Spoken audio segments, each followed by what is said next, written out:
ವಿವೇಕಾನಂದ ಶಿಶು ಮಂದಿರದಲ್ಲಿ ಹಿಂದೂ ಧಾರ್ಮಿಕ ಶಿಕ್ಷಣ ಶಾಖೆಯ ಆರಂಭ.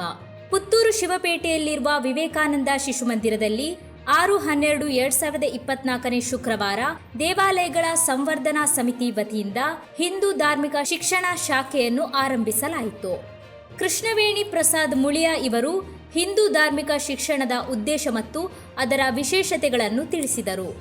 ಬಳಿಕ ಶ್ಲೋಕವೊಂದರ ಅರ್ಥ, ದೈನಂದಿನ ಜೀವನದಲ್ಲಿ ಆಚಾರ ವಿಚಾರಗಳು ವೈಜ್ಞಾನಿಕ ತಳಹದಿ ಮೇಲೆ ಪರಂಪರಾಗತವಾಗಿ ಹೇಗೆ ರೂಪುಗೊಂಡಿವೆ ಎಂಬುದನ್ನು ವಿವರಿಸಿ ಭಜನೆಯನ್ನು ನಡೆಸಿಕೊಟ್ಟರು. ಶಂಕರಿ ಶರ್ಮಾ ಇವರು ಕನ್ನಡದ ಭಗವದ್ಗೀತೆ ಎನಿಸಿಕೊಂಡಿರುವ ಡಿವಿಜಿಯವರ ಕಗ್ಗವೊಂದನ್ನು ಪ್ರಸ್ತುತಪಡಿಸಿದರು.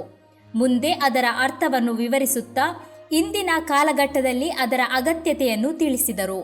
ಬಳಿಕ ಪೌರಾಣಿಕ ಕಥೆಯೊಂದನ್ನು ಹೇಳಿ ಅದರ ವಿಶೇಷತೆಯನ್ನು ವಿವರಿಸಿದರು.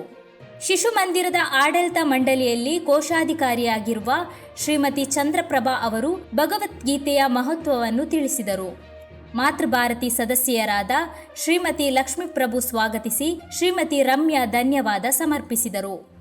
ಮುಖ್ಯ ಮಾತಾಜಿ ಶ್ರೀಮತಿ ರೇಖಾ ಕುಮಾರಿ, ಮಾತಾಜಿಯವರಾದ ಹರ್ಷಿತಾ, ದಿವ್ಯಾ ಮತ್ತು ಪದ್ಮಪ್ರಿಯ, ಪೋಷಕರು ಹಾಗೂ ಮಕ್ಕಳು ಕಾರ್ಯಕ್ರಮದಲ್ಲಿ ಉಪಸ್ಥಿತರಿದ್ದರು.